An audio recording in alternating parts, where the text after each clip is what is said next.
Hello friends, સ્વાગત છે તમારું મારી યુટ્યુબ ચેનલ LLB ગુજરાતી મીડિયમમાં।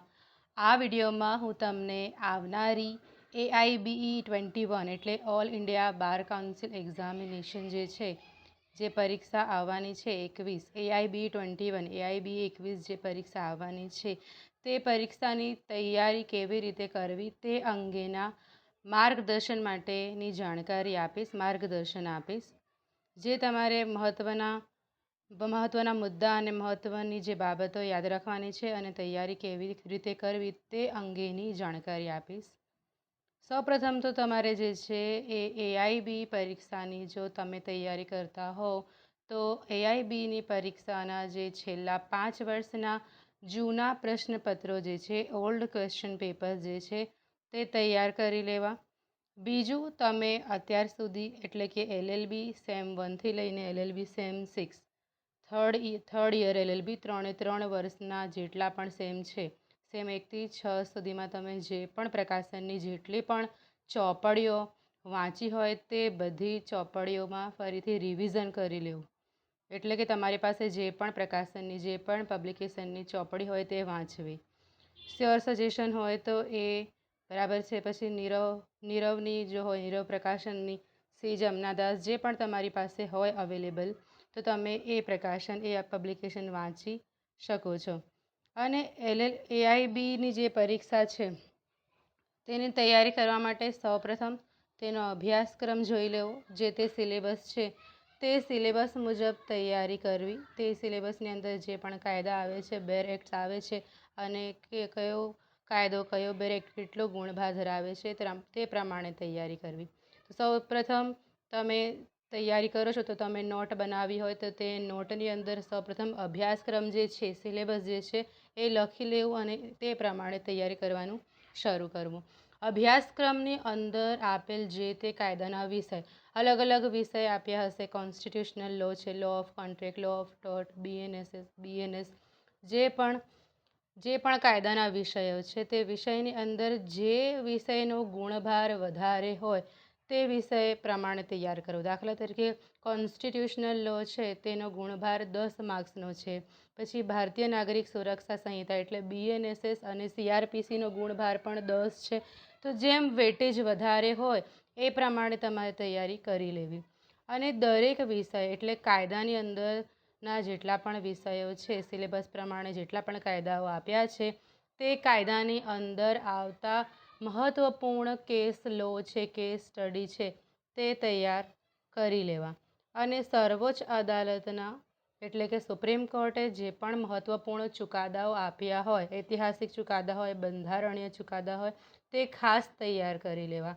આ ઉપરાંત સુપ્રીમ કોર્ટના જે ચુકાદાની અંદર કોઈ નવો સિદ્ધાંત પ્રસ્થાપિત કરવામાં આવ્યો હોય તો તેવા સર્વોચ્ચ અદાલતના ચુકાદા પણ તૈયાર કરી લેવા। આ એક પ્રકારની સ્ટ્રેટેજી છે, વ્યૂહરચના છે। એટલે કેવી રીતે તૈયારી કરવી તે અંગેની આ એક સ્ટ્રેટેજી છે। જુદા જુદા અધિનિયમ છે, ધારા છે અને કાયદા જે છે તેની અંદર આવતી જેટલી પણ કલમો છે એટલે કે સેક્શન, અનુચ્છેદ એટલે કે આર્ટિકલ, આદેશ એટલે ઓર્ડર, અનુસૂચિ અને ખંડ વગેરે યાદ રાખવા। ધારો કે કોઈ પણ ધારો હોય અથવા કાયદો હોય કે CPC છે, સિવિલ પ્રોસિજર કોડ, તેની અંદર કલમો આવે છે તે કલમો યાદ રાખવી। અનુચ્છેદ શેમાં આવશે તો બંધારણીય કાયદાની અંદર અનુચ્છેદ આવશે। આદેશ, CPCમાં પણ આદેશ આવતા હોય છે અલગ અલગ પ્રકારના। તો એ કાયદા પ્રમાણે, ધારા પ્રમાણે, અધિનિયમ પ્રમાણે જેટલા પણ કલમો, અનુચ્છેદ, આદેશ અને અનુસૂચિ અને ખંડ આવતા હોય તે બધા અને જે મહત્ત્વપૂર્ણ હોય ખાસ IAP એ યાદ કરી લેવા। જે તે કાયદો, અધિનિયમ કે ધારો કઈ તારીખે અને કયા વર્ષમાં અમલમાં આવ્યો તે યાદ રાખવું। ધારો કે ભારતીય કરારનો કાયદો છે તો તે કયા વર્ષમાં અમલમાં આવ્યો તો 1872માં। પછી તે જ રીતે એડવોકેટ એક્ટ છે, એડવોકેટ એક્ટ કયા વર્ષમાં તો 1961માં અમલમાં આવ્યો। એ રીતે તારીખ અને વર્ષ પણ યાદ રાખવો। જે તે કાયદો, અધિનિયમ કે ધારો હોય તો તે કઈ તારીખે તે બન્યો અને કયા વર્ષમાં બન્યો અને અમલમાં ક્યારે આવ્યો તે યાદ રાખવું।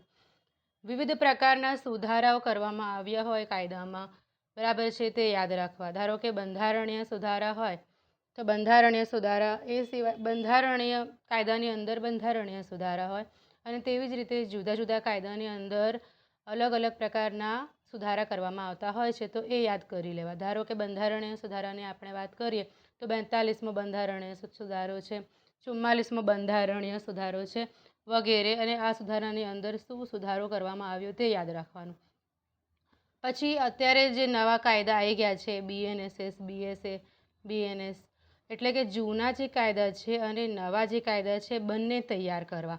ધારો કે IPC છે તો IPCની જગ્યાએ હવે BNS આવી ગયું છે, ભારતીય ન્યાય સંહિતા. તો IPC પણ તૈયાર કરવું અને એની સાથે સાથે ભારતીય ન્યાય સંહિતા પણ તૈયાર કરવું.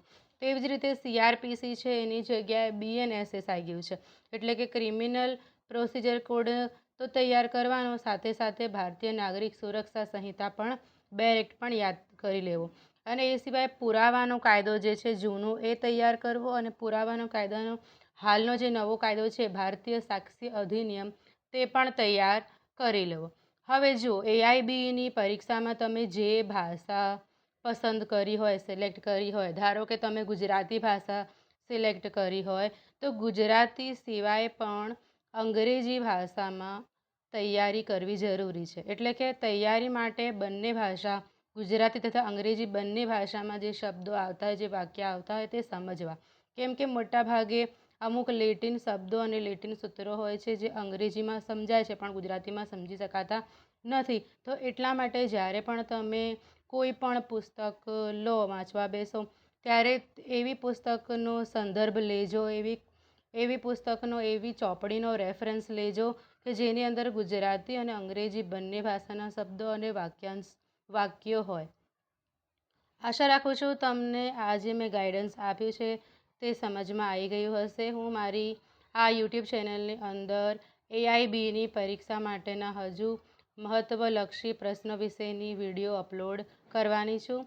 તેથી મારા ચેનલ ઉપર જો તમે નવા હો તો મારી ચેનલને સબસ્ક્રાઈબ કરી લેજો અને આ વિડીયોને લાઈક કરજો, શેર કરજો, કોમેન્ટ કરજો. તમે વધુ બીજા કયા વિષય પર, કયા ટૉપિક ઉપર વિડીયો જોવા માંગો છો તે વિશે કોમેન્ટમાં મને જાણ કરશો. અને જો તમને વિડીયો ગમ્યો હોય તો વિડીયો લાઈક કરજો, શેર કરજો, કોમેન્ટ કરજો અને મારા YouTube ચેનલ LLB ગુજરાતી મીડિયમને વધુમાં વધુ સબસ્ક્રાઈબ કરજો. Thank you for watching. Bye bye.